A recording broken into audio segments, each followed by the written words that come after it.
I'm Amy Freinberg for Destination Hudson Valley, where we explore town by town in the Hudson Valley region, the very best things to see, eat, and do.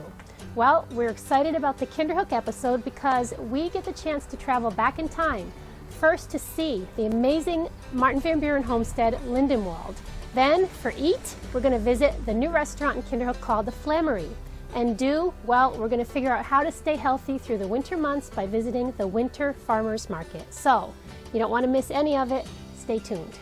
This episode of Destination Hudson Valley is brought to you by Little Bull Productions, BarbaraReyna.com, Hudson Valley Dental Care PC, the Martin Van Buren National Historic Site, the Flammerie Restaurant, and the Kinderhook Winter Farmers Market.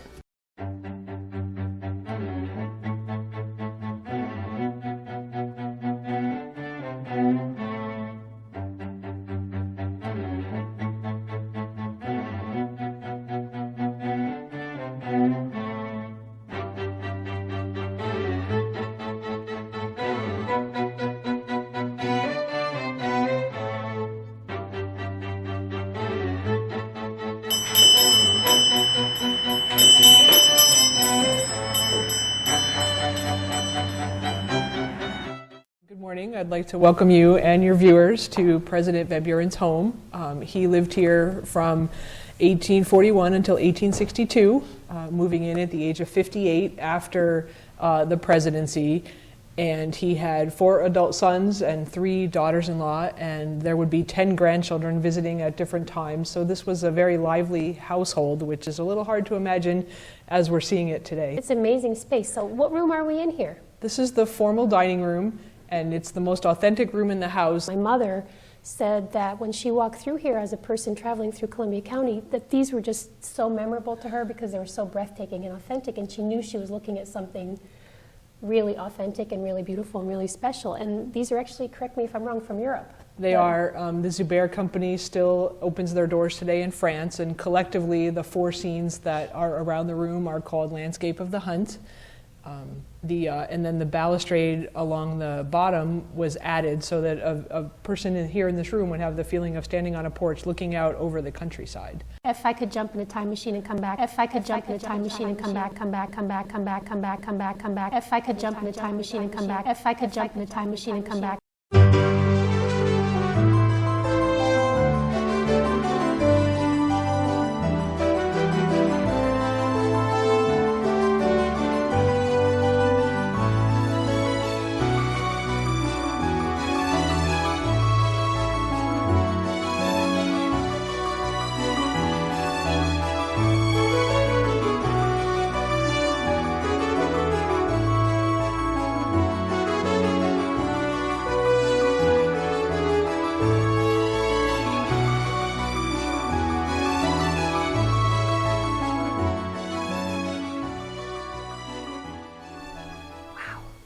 So Dawn, I see we're standing in front of a portrait of Martin Van Buren. What can you tell us about the portrait and the room in general? I'm glad that this caught your eye. This portrait shows Martin Van Buren at the age of 66 years old, and it would be after his last unsuccessful bid for a return to the White House as a third-party candidate, the Free Soil Party, and he would have been very active for the first 8 years that he lived here, 1840 to 1848. And this room probably was a hub of activity as he would invite people in if he wanted to make an impression on them. Mm-hmm. And part of that impression would include this painting of Thomas Jefferson here on the left, a reproduction, and also a reproduction of a well-known Andrew Jackson painting. And I think of these 2 gentlemen as the bookends of Martin Van Buren's career.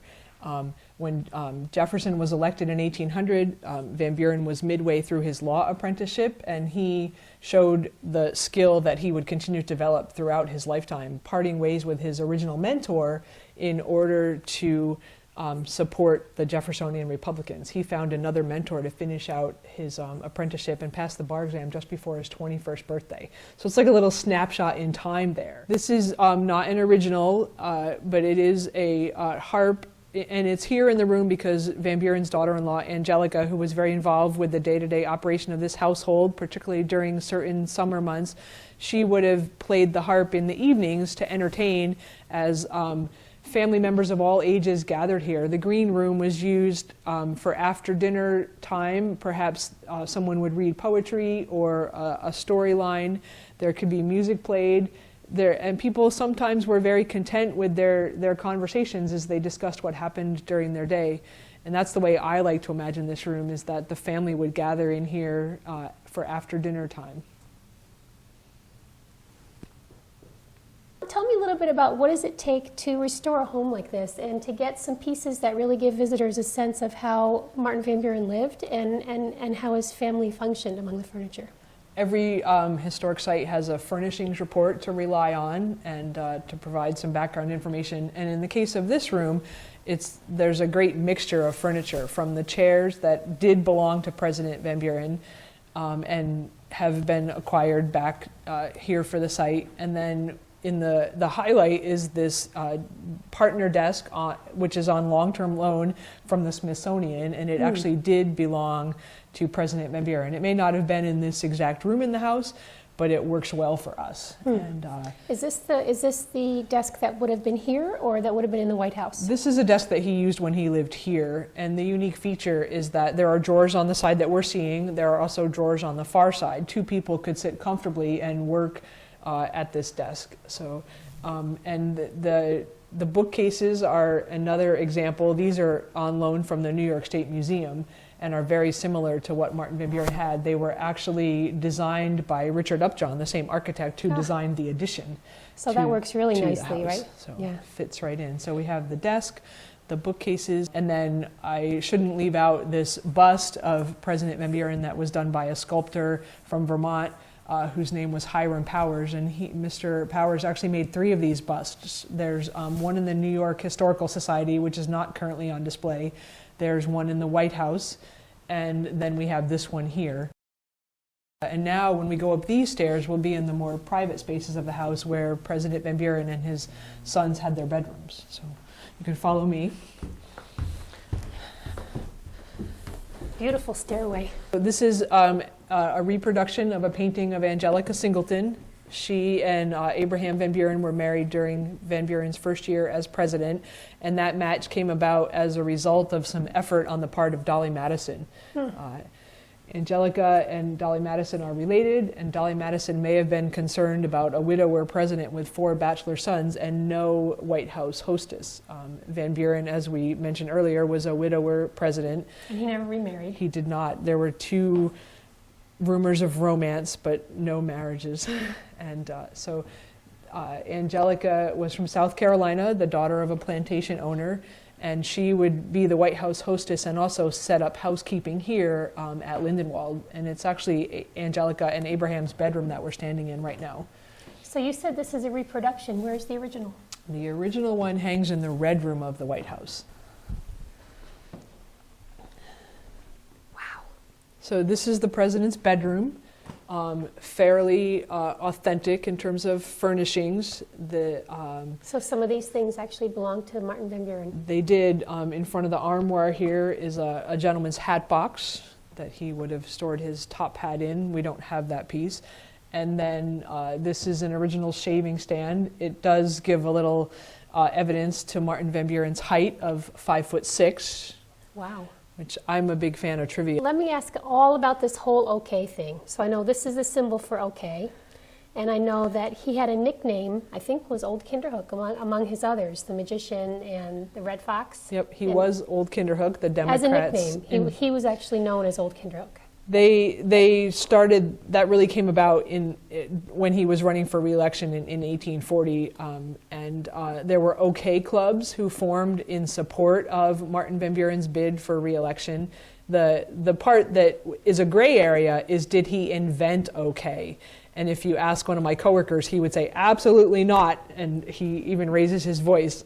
A more calm explanation, though, would be that OK first appeared in a Boston newspaper in 1839, and as a joke, it was a play on words for all correct. And we know that all correct is ALLCORRECT, this play on words that was that all started with O and correct started with K. So people reading the paper would have had a little chuckle about that, and had it not been for Martin Van Buren running for re-election in 1840, Martin Van Buren from Kinderhook, that just may have faded into oblivion. But as fast forwarding to now, the OK, the abbreviation, is considered a word. It's included in the dictionary now, and it's used in languages all around the world. So even though he doesn't get credit for inventing it, there may be credit associated with Martin Van Buren and the Democrats for keeping it in popular usage, and that's why we still have it in our languages today. So we've moved downstairs into Lindenwald, and this is the servants' dining room. There were the young ladies who worked here taking care of cooking and cleaning and laundry. There were also men servants. President Van Buren, for example, he didn't have a butler. It's known, though, that he had a valet who may have filled that role of answering the door, in addition to his responsibilities of making sure that what the president needed for dressing and shaving in the morning was all set and ready to go. So I find that very interesting. Definitely. I think I would like a valet, and I think I need a laundress. I love to cook, so I'll handle that myself. But it's just all joking aside, it's just fascinating for me to realize that in a modern day time, if we were still doing things this way, most of us would have people helping us at home with things like laundry, and this is before women even worked outside of the home. Correct. Yeah, so it's a fascinating change. And once these ladies were perhaps married and starting their own household, then a new household servant would come in to pick up the responsibilities of being the maid or the laundress. And I think that's part of the reason that most of the people working here were so young, because they were gaining experience, and then once they established their own families, they would move on to live in Hudson perhaps, or in Albany even. And I think it's really interesting, local history and everything, that some of the women who worked here went on to work in the mills in Valencia. Yes, there was which some is competition for hiring, 4 miles away, and that provided a regular work schedule. You might be able to go home in the evenings, whereas here, as we were discussing, the servants are on call pretty much 24 hours a day. And they basically lived here. And they were living here, yes. So there's quarters for sleeping somewhere in the home too. There are, upstairs on the 3rd floor. The bells are different sizes, so the servants would become accustomed, without even needing to look, where the request would be coming from. BBR stands for best bedroom. That's on the 1st floor. Sitting room is the family parlor, and then the formal parlor bell is actually the smallest. Not that that makes a difference, but I think it's interesting to imagine that the servants would know where to respond on a daily basis after getting into the routine of hearing these bells and knowing that somebody would have a request. I think I'm the servant in my house at home. My teenage son, I think the new version of this, will take out his iPhone and he'll text me FUD, which means food. And no matter what I'm doing, when I get that text, which I think I'm going to equate to this bell, I have to stop what I'm doing and go bring him some food. So, things have changed, but not so much. One of the newest restaurants to open in Kinderhook, New York is the Flammerie. They are proud to use local produce from neighboring farms and make amazing European comfort food in their wood-fired oven. So let's go inside. We have a visit with Andrew and Connie Chase. Why did you choose to go into the restaurant business? Give me a little bit about your background and what brought you to this place today. Well, we were living in Germany, traveling throughout. We'd met a few years prior. We'd just gotten married. We were working at a bakery in Ireland. We were working on a farm near the border with Austria and doing catering in Munich. And knowing we were going to move back to the States, we wanted to do something where we'd be able to work together. I thought we were a really good team, and so we came up with the food truck concept. We wanted to do Flammkuchen, which is a wood-fired flatbread that's kind of would serve as a canvas for local ingredients from Hudson Valley. It's a very neutral canvas, but it's something new and kind of exciting, we thought. So it didn't start out that we wanted to get into the restaurant business. We wanted to do something together. We wanted to do something with local food, and it just kind of evolved that way on its own. In terms of our operating, we needed our own kitchen. Like, our prep is very labor-intensive, time-consuming. We were working out of a bakery that was not really the right fit for us. I mean, the bakery was great, but they didn't have a range. We wanted to braise pork over 14 hours and things like that. So, and we're paying by the hour. We realized like we have to get our own space, and we have to be able to sell our food in the winter. You know, and so it just kind of evolved that way. We found Kinderhook and kind of fell together. We're like, okay, let's do it. Great. So you've been here the last couple of seasons in food truck, right? So, so is the food truck retired for now, or are you doing that for in winter? addition to so you'll exactly. be picking that back up season. Yeah, it's a real seasonal business. Yeah. Well, I think it's a great fit for the area because we're ripe for a really good restaurant, and everybody's excited about anything that's new and interesting. Absolutely. This certainly hits all those things really well. So tell me a little bit about how you feel about being in this area, what it means to be cooking with seasonally harvested foods, and what are some of the challenges and what are some of the gifts in unraveling this whole thing. Well, part of why we're so excited to be in Kinderhook is we were able to move closer to our farms. We were based out of Poughkeepsie last year and had to drive up to Hawthorne Valley once a week from Poughkeepsie. And so when we were looking at where we wanted to end up, that was part of what was really exciting for us, is to drive by all these farms that we know already, but get to live 3 minutes down the road. It was really exciting for us. In terms of challenges, is you kind of don't know, you have to be flexible. You don't know exactly what changes are going to happen. You might find out, like arugula salad is on our menu with beets. And I found out from David at Monkshood, sorry, the arugula froze. We're not going to have it for another few weeks. And so then it's kind of calling all other suppliers that have greenhouses and saying, how's your arugula doing? Is it okay? And then ordering a small amount, seeing are the leaves too big? Is it too bitter? So it's you're not getting that consistent product, but that's what I love too. You have to have the flexibility, and you kind of have to let your customers know that there might be changes at the last minute because this just wasn't available. And I think in general our clientele is really excited about that and willing to take that journey with us of being like, okay, this is going to be different today. So that's definitely a challenge, but also a reward, I think. Yeah. So something that I've been really aware of lately is this whole idea that when you're eating locally and you're really trying to buy things locally from local CSAs or from farms, you're really in touch with what the environment is doing with the food, what's available, and what's the most nutritious now, because as you were saying earlier, when you pick something from the earth, it starts losing nutrients right away. So if you're eating something that was picked 2 weeks ago across the country and shipped in a truck across here, it's not nearly as nutritious as something that we're getting locally. Absolutely. Yeah. Even though the current palette of food might not be as wide, what we do have is like right on for what we need right now. Definitely. And this is something that I think people were more in touch with decades ago, right? Yes. Definitely. And what do you think about that in terms of how food connects with lifestyle and availability and things like that? And how do you fit that into what you're doing here at the Flammerie? I think that happens or ties back to what Andrew just said. That's like you work with what you get, and that's for me one of the most exciting parts to have this restaurant, to really be able to say that around 80% of what you see in front of you on your table comes from within 3 miles. And it's all the time, it is a bit different. It tastes every day a touch different. I think we're perfectly equipped with 3 Culinary Institutes of America trained chefs that just really can season things from day to day so that you get a kind of a consistency, but do through technique and knowledge, and not due to making the product that you start with even. So like not making that a GMO product that tastes always the same and you know exactly what you get. No, it's the other way around. You need the knowledge, you need the technique. So it's tasting.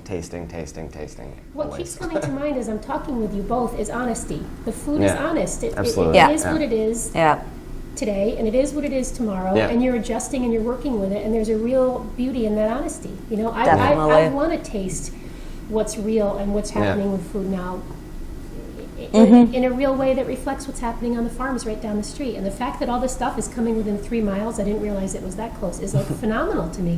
So can I get a little tour and demo in the kitchen? Absolutely, definitely. Let's do it. I'm so excited. So we're inside the kitchen of the Flammerie. I'm with Chef Andrew, and tell me what we're going to make today. We're going to make spätzle. And even I've had chefs that have told me that it's spätzle. It's not, it's spätzle. Spätzle. Exactly, spätzle. It's a classic German egg noodle. It's kind of a cross between a dumpling and an egg noodle. So what we're going to do is we're going to blanch it off. and then we're gonna sear it in the wood-fired oven, get it nice and crispy, throw in some bacon and some mushrooms and some onions, pack it into a crock, and gratinate it with raclette on top right in that wood-fired oven. So Perfect. Okay, let's get all started. right, the batter for a spätzle is basically just eggs, flour, and milk, and some herbs. And again, is this local? Yes, absolutely. So the flour for this is actually from Wild Hive Grain Project, and the eggs are farm fresh local eggs, I believe from Campanelli Farm right now, and the herbs are from Blue Star in Stuyvesant. And that makes when you have the basic fundamentals so fresh, it makes a huge difference in the product, right? Absolutely, Yeah. absolutely. So I'm just pushing it through the perforated pan. It's going to make little noodles out of it.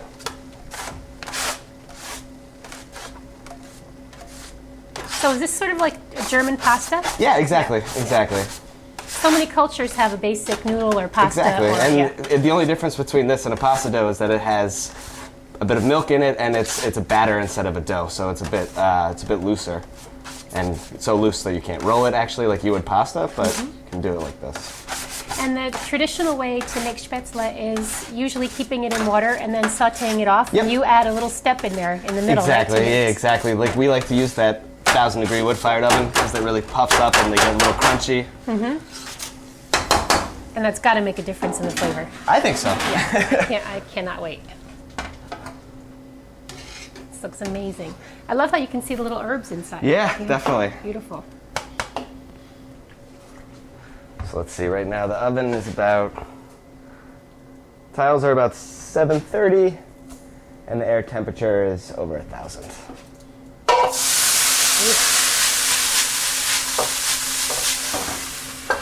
We kind of wanted to have that feel of the food truck. The food truck is parked inside the restaurant. We're used to operating with both windows open, being totally on display wherever we are with the food truck, and I think that's that idea became really important to me, and I wanted that to continue with the restaurant, and so that's why we wanted to have these windows. We wanted to have this window that opens so we could communicate to the bar, and have that wood panel it too, so it feels kind of like that same energy. Yeah.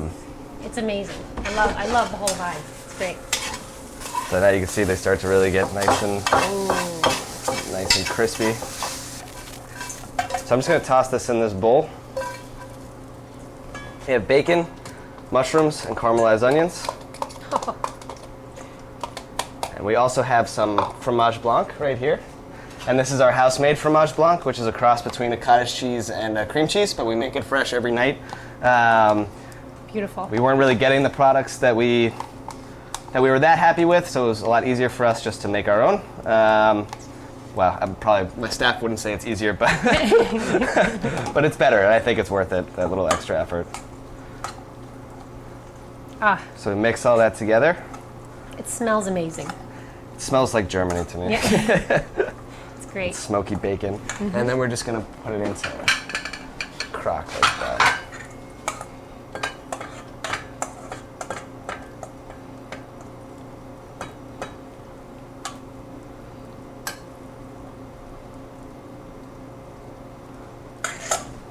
And we top that with raclette, which is my all-time favorite melting cheese. I have such fond memories of the raclette restaurants in Paris, where you sit outside and they bring you their little raclette skillet, and you just melt the cheese, and it's something special. And you bring up a good point. You have the experiences of being in these cultures firsthand.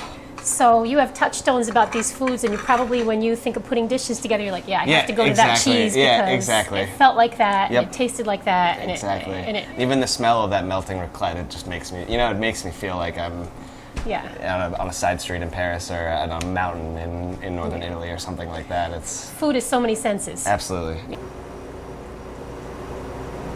And there we go. Absolutely beautiful.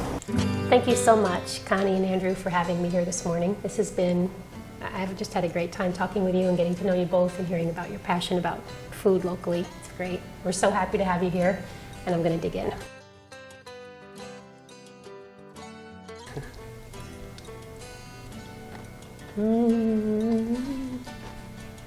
That was a happy dance. Delicious. You've got to come try this. So good. That's like instant love on a spoon. I think it's hitting those same those same brain centers that make you feel good, right? Comfort food. Yeah, exactly. That's what I was, was thinking. Yeah. Delicious. Exactly. That is so good. The Kinderhook Winter Farmers Market is the place to be on Saturday mornings from 10 a.m. to 1 p.m. for fresh, nutritious, and delicious locally grown food, handcrafted goods, and live music.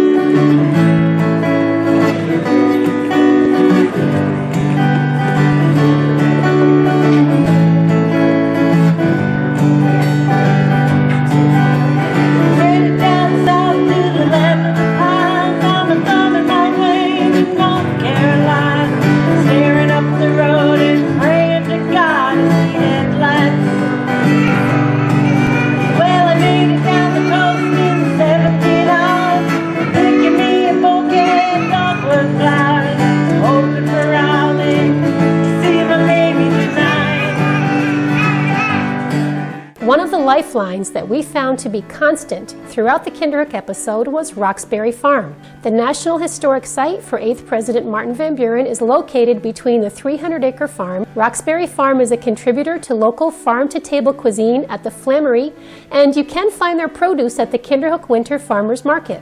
We talked with Michelle Maxwell, a worker from Roxbury Farm. It's a CSA farm, which stands for Community Supported Agriculture, and we do about 40 acres of vegetables, and we also raise grass-fed beef, grass-fed lamb, and organic pastured poultry, and organic pastured pork. It's an amazing place. It's a great experience. Every Friday, I go up with. I've been a CSA member for about 4 years, and I go up and get my share. And you just walk in and you get everything that is fresh and just picked and ready to be harvested. One of the things that attracted me to farming in the beginning is community. And it was like it's so wonderful to talk to the people that are in your neighborhood, and it's really important for us to support local businesses because a lot of our economy is based on local economy. So if we want our communities to thrive, we have to support each other. So it's a no-brainer. It's like you can come here and make friends, and you can listen to live music, and you can get like the most nutritious food for your family. Look for our next episode coming soon. I'm Amy Freinberg. Thanks for watching. I just can't stop to think about Marlon Perkins. While I'm eating this beautiful spätzle, my assistant is behind the camera. I'm wasting away. Fine.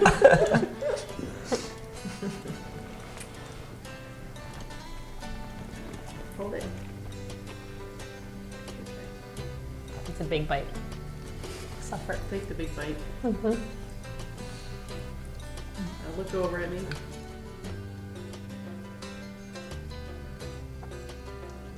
So good. For those of you who caught our first episode, you already know that the Hudson Valley region is the breadbasket for New York State. But there's potatoes rolling. Ready? Still rolling? Yep. For those of you who caught our pilot episode, you know that the Hudson Valley region is the breadbasket.